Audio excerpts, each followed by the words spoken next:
আমার ওসিলা দিয়ে দোয়া করো, আর ডক্টর নায়েক বলছেন কোরআনে 25টি আয়াত আছে ওসিলা হারাম। আমার নবী কোরআন জানতো না, এ বেটা বেশি জানে, যার ফাতিহা ঠিক নাই। এ ফুচকা মাল বেরিয়েছে, আমার ভিডিও কাটে কেটে বানাচ্ছে। দেখো জাহাঙ্গীর এখানে ইবারত পড়তে ভুল করেছে, এখানে যাবার ভুল করেছে, এখানে জের ভুল করেছে। আরে বেটা কোথাও যদি মিস্টেক হয়ে যায় পড়তে গিয়ে আরবি হতে পারে। তো আমি তোমাকে চ্যালেঞ্জ করছি, তোমাদের আব্দুর রাজ্জাক জীবনে একটা হাদিস সহি পড়েছে, দেখিয়ে দাও, 1 লক্ষ টাকা পুরস্কার দেব। তোমাদের মুজাফফর দাড়িওয়ালা শয়তান সারা জিন্দেগিতে যদি একটা হাদিস সহি ভাবে পড়ে থাকে, একটা বক্তব্যতে দেখাও, 1 লক্ষ টাকা পুরস্কার দেব। তোমাদের নায়ক যদি একটা কোরআন পাকের আয়াত সঠিকভাবে পড়ে থাকে, একটা দলিল পেশ করো, তোমাকে 1 লক্ষ টাকা পুরস্কার দেবো। আর বিমল দাসের বেটা জিন্দেগিতে একটা হাদিস ঠিক পড়েছে দেখাও।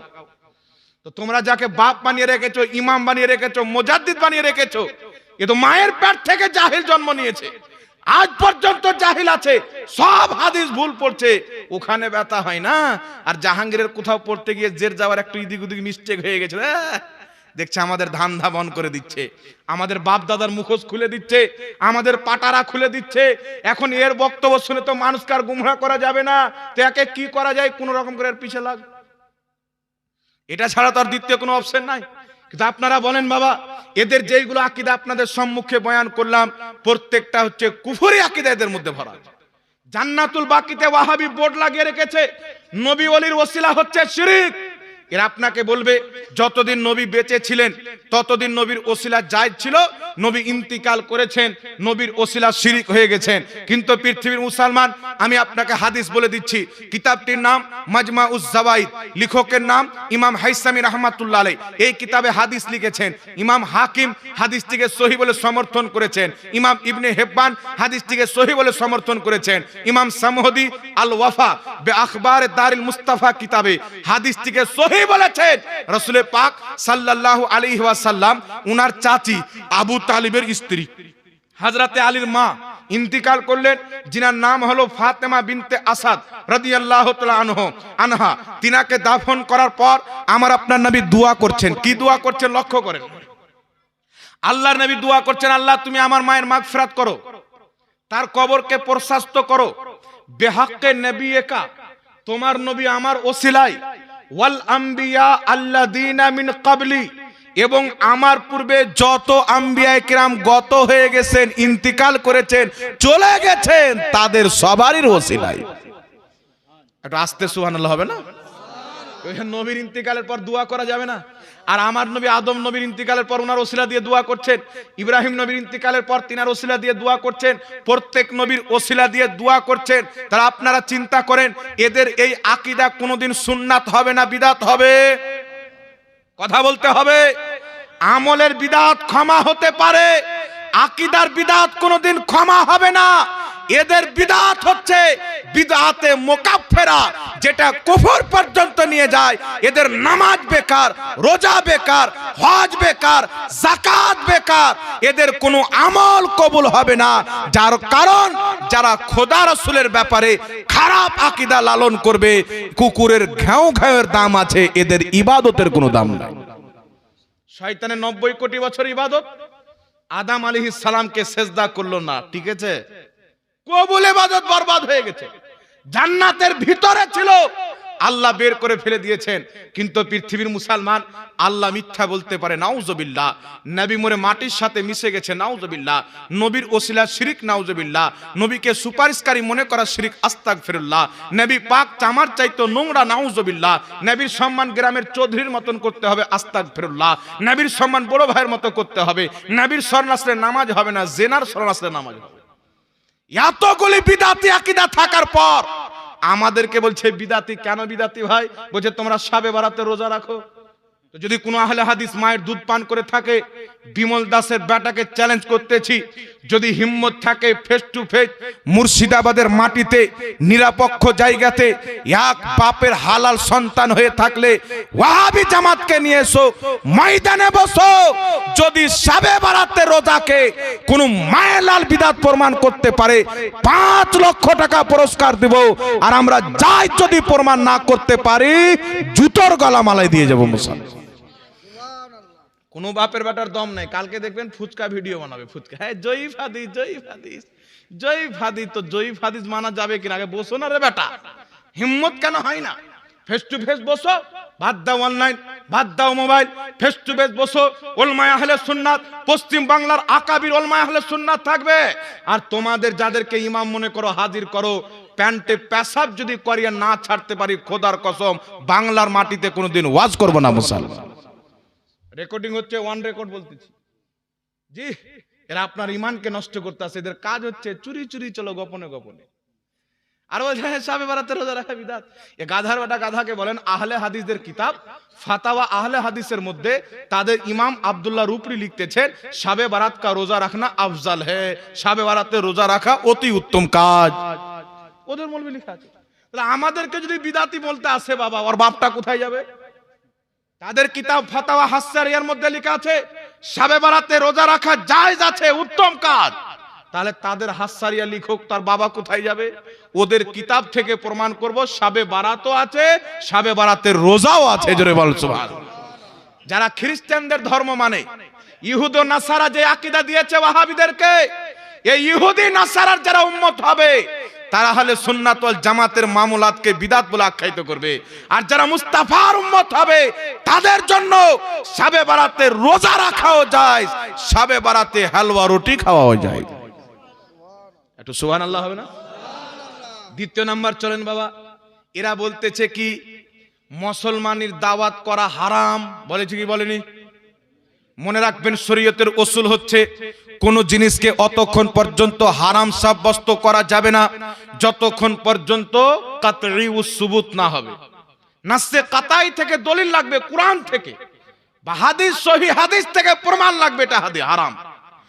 আর যদি খাতনার ই হারাম হয়, ওয়াহাবি বলছে সামনে যদি আসে ওয়াহাবিদের আব্বা যার নাম হচ্ছে ইবনে তাইমিয়া, তাদের সবচাইতে বড় শাইখুল ইসলাম ইবনে তাইমিয়া, সবচাইতে বড় তাদের ফতোয়ার কিতাব মাজমুউল ফাতাওয়ার মধ্যে লিখছে খাতনার দাওয়াত করা জায়েজ আছে।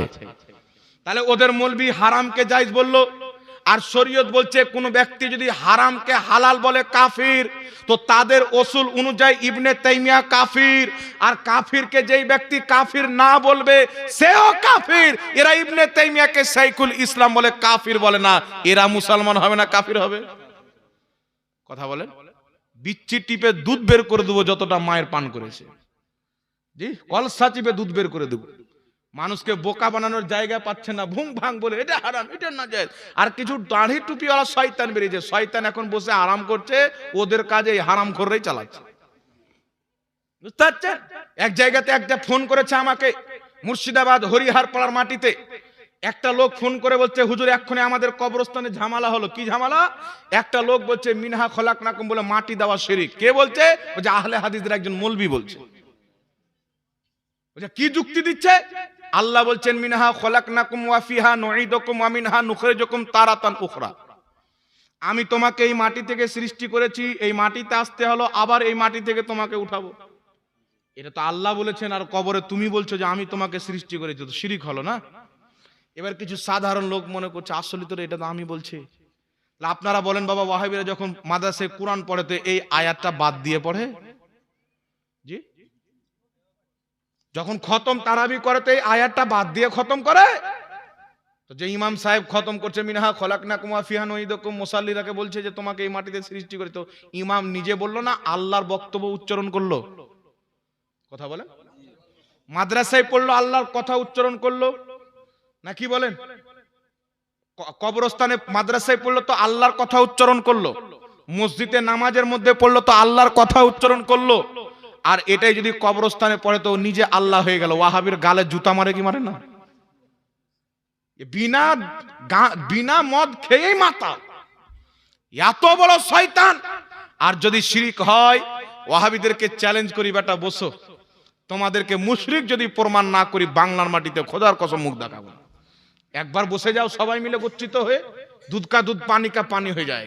তোমাদের হুজুর লিখছে যার নাম হচ্ছে ইবনে বাজ, আহলে হাদিসদের সবচাইতে বড় মুফতি, সৌদি আরবের গ্র্যান্ড মুফতি ইবনে বাজ মাজমুয়া ফাতাওয়ার মধ্যে লিখতেছেন, তাকে প্রশ্ন করা হলো সওয়াল, মিনহা খলাকনাকুম ওয়া ফিহা নুঈদুকুম ওয়া মিনহা নুখরিজুকুম তারাতান উখরা ইনদা দাফান। হুজুর দাফন করার সময় উক্ত আয়াতটি পাঠ করা কি?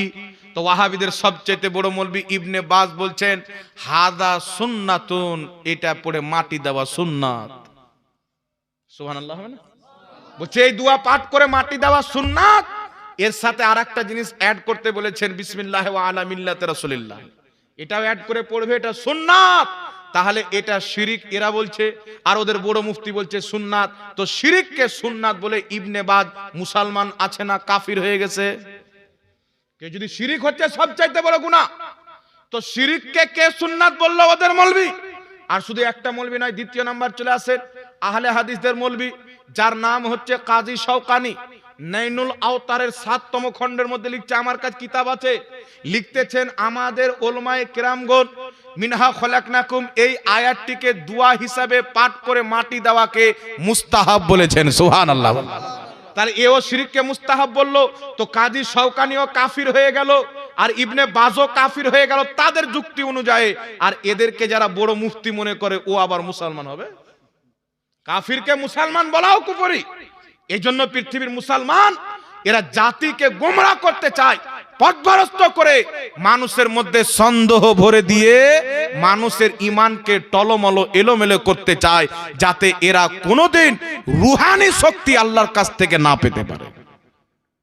এই জন্য বাবা মুসলমানের দাওয়াত করা জায়েজ।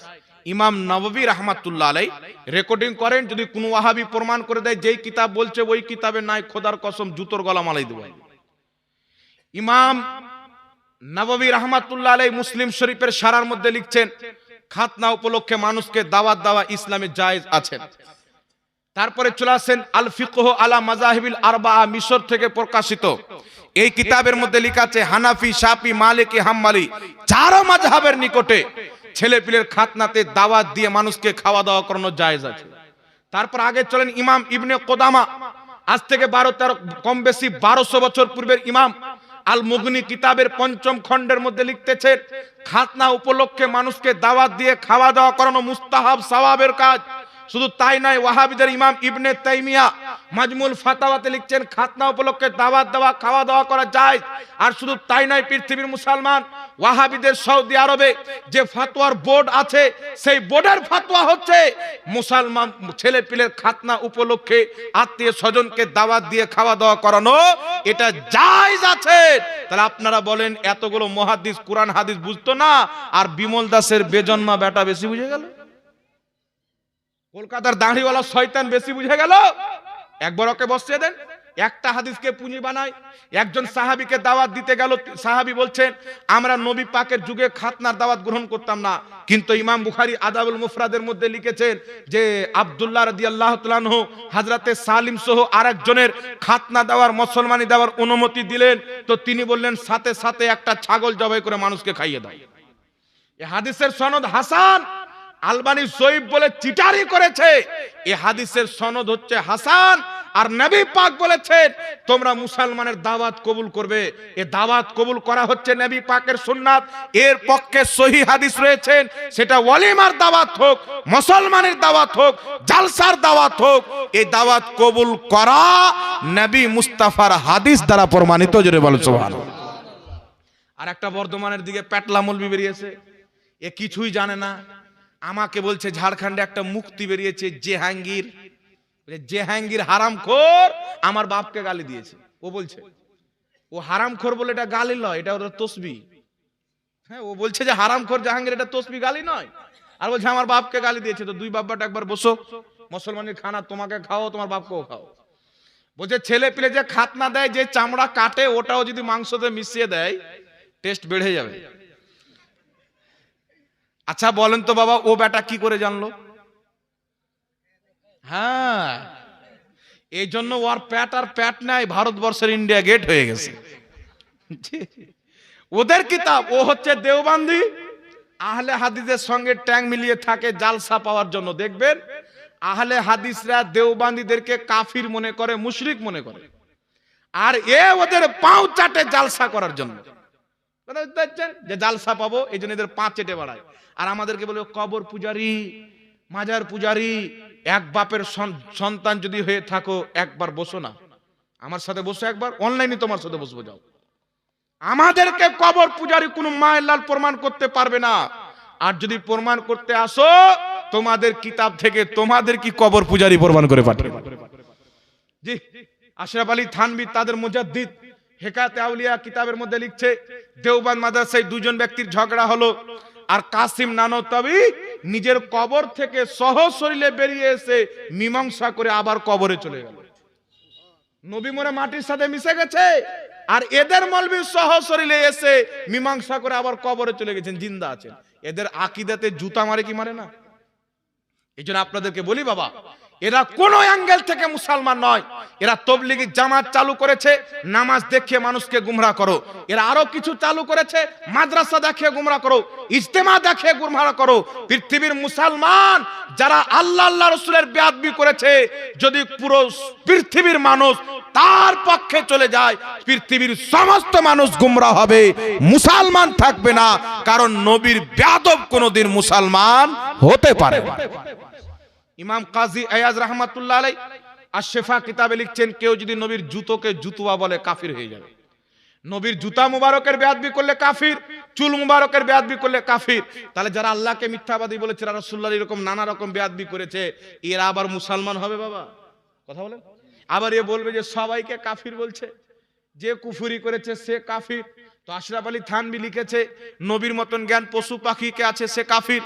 কাসিম নানতাবি লিখেছে, নবীর পরে নবী আসতে পারে, সেও কাফির। খলিল আহমদ আম্বেটি লিখেছে, নবীর জ্ঞান চাইতে শয়তানের জ্ঞান বেশি, বারাহিনা কাতে 122 পৃষ্ঠায়, সেও কাফির। রশিদ আহমদ গাঙ্গুই ফাতাহ রশিদিয়াতে লিখেছে, আল্লাহ মিথ্যা বলতে পারে, সেও কাফির।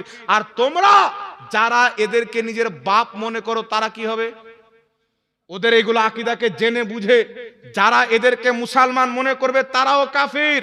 আর যারা রিকশা চালায়, ভ্যান ঠেলে, এদের আকীদা সম্পর্কে জানে না, ওদের প্রতি ফতোয়া পড়বে না। তবে এই মৌলবীরা জানে কি জানে না? কেউ যদি না জানে তার উপরে ফতোয়া লাগবে না, গুমরাহ হবে। কিন্তু যারা জানে তারা কি করে মুসলমান হবে? এজন্য যারা নবীর বেয়াদবি করেছে, তাদের তৈরি করা আহলে হাদিস দলকে জুতা মারতে হবে, দেওবন্দি মতকে জুতা মারতে হবে, তবলিগি মতকে জুতা মারতে হবে। মুহাম্মদ রাসূলুল্লাহর দেওয়া আহলে সুন্নাত ওয়াল জামাতের পাট্টা নিজের গলাতে রাখতে হবে। এই জামাতের মান্যকারী আখিরাতে খোদার জান্নাতে যাবে মুসলমান। আলা হযরত ইমাম আহলে সুন্নাত মুজাদ্দিদে দ্বীন ও মিল্লাত বলতেছে, আহলে সুন্নাত কা হে বেড়া পার, আসহাবে হুজুর নজম হে और नाव है इतरत রাসূলুল্লাহ কি। আল্লাহ পাক আমাদের সকলকে সুন্নি হয়ে বাঁচার তৌফিক দান করুক, পড়ুন আল্লাহুম্মা আমিন। এখন মার্কেটে কিছু সুলহা কুল্লি বেরিয়েছেন। সুলহা কুল্লি কাকে বলে? এরা আবার বলছে ওরাও তো নামাজ পড়ে, ওরাও তো রোজা রাখে। তো আপনার ইমাম সাহেব 5 ওয়াক্তের নামাজ পড়ায়, আপনাকে যদি সালার বেটা বলে গালি দিয়ে দেয়, তাহলে আপনি কি বলবেন? নামাজ তো পড়ে, ছাড়, নাকি বলবে? আপনার মাকে গালি দিয়ে দিলে কি বলবেন? নামাজ পড়ে। নামাজ তো ইবলিসও পড়তো, গোলাম আহমদ কাদিয়ানিও পড়তো, শিয়া নামাজ পড়ে, কাদিয়ানি নামাজ পড়ে, রাবজি নামাজ পড়ে। নামাজ তো 72-73 ফিরকার সবাই পড়বে। বরং আল্লাহর নবী বলেছেন, যারা জাহান্নামী হবে জান্নাতি ফিরকার চাইতে নামাজ বেশি পড়বে। উমার তোমার চাইতে নামাজ বেশি পড়বে, রোজা বেশি রাখবে। একটা হাদিস শুনিয়ে দিই। আমার আপনার নবী মুস্তাফা সাল্লাল্লাহু আলাইহি ওয়াসাল্লাম গনিমতের মাল বন্টন করছেন। গনিমতের মাল কি কাকে বলে? কাফির আর মুসলিমের যুদ্ধ হলো, কাফিররা হেরে গেল, মরে গেল, তাদের যেগুলো মাল নিয়ে এসেছিল, হাতিয়ার বস্ত্র টস্ত্র, এইগুলো মালে গনিমত, এটা মুসলমানদের জন্য আল্লাহ হালাল করেছেন। তো আমার নবী মালে গনিমত বন্টন করছেন। বদরি সাহাবীকে 2 হিস্সা দিচ্ছেন, আর যারা বদরি সাহাবী নয় তাদেরকে 1 হিস্সা দিচ্ছেন। বদরি সাহাবী কারা? যারা বদরের যুদ্ধে 313 জন সাহাবী হাজার কাফিরের বিপক্ষে লড়াই করে ইসলামকে বাঁচিয়েছেন, আল্লাহর ইসলামের পতাকাকে উত্তোলন করেছেন, তাদেরকে বলা হয় বদরি সাহাবী। ওই 313 জন সাহাবী যদি লড়াই না করতেন, পিছিয়ে যেতেন, এতদূর পর্যন্ত ইসলাম আসতো না। আমার নবী মুস্তাফা তাদেরকে 2 হিস্সা দিচ্ছেন, আর যারা বদরি সাহাবী নয় তাদেরকে 1 হিস্সা দিচ্ছেন। বলেন তো নবী ঠিক করছেন না ভুল করছেন? ওয়াহাবীদের নিকটে জাকির নায়েকের কোনো ভুল নাই, নবী পাক ভুল করেছেন। বুঝতে পারছেন? বক্তব্য আছে আমার মোবাইলে, মিথ্যা কথা বলি না। আপনারা সোশ্যাল মিডিয়াতে দেখে হবেন, বাংলাদেশের টুপিওয়ালা শয়তান বলছে মোহাম্মদ রাসূলুল্লাহ ভুল করেছেন, সাহাবা একরাম ভুল করেছেন, তাবেঈনগণ ভুল করেছেন। আমাদেরও ভুল হতে পারে, মানে নবী ভুল করেছেন কনফার্ম, সাহাবী করেছে কনফার্ম, তাবেঈনরাও ভুল করেছেন, আর ও বেটার ভুল হতে পারে। আমি বলে হতে পারে লয় বেটা মুজাফফর, তোমার জন্মে ভুল আছে। যে নবীর ভুল বের করবে, ওর জন্মের মধ্যে ভুল আছে। আল্লাহ বলছেন উতুল্লিন বাদা যালিকা জানিম, এ আমার নবী মুস্তাফা, যারা তোমার বেয়াদবি করে এরা যারও সন্তান হালাল জাদা নয়। কথা বুঝতে পারলেন কি বলেন না বাবা? এবার চলে আসেন পৃথিবীর মুসলমান। এই জন্য আমি আপনাকে বলতে চাই, নবী পাক বন্টন করছেন একজন ব্যক্তি। আচ্ছা বলেন তো, নবী পাক বন্টন করছে ঠিক করছেন না? আল্লাহ বলছেন মাইয়ুতির রাসূলা ফাকাত আতা আল্লাহ, যেই ব্যক্তি রাসূলের ইতাআত করলো সেই ব্যক্তি আমি আল্লাহর ইতাআত করলো।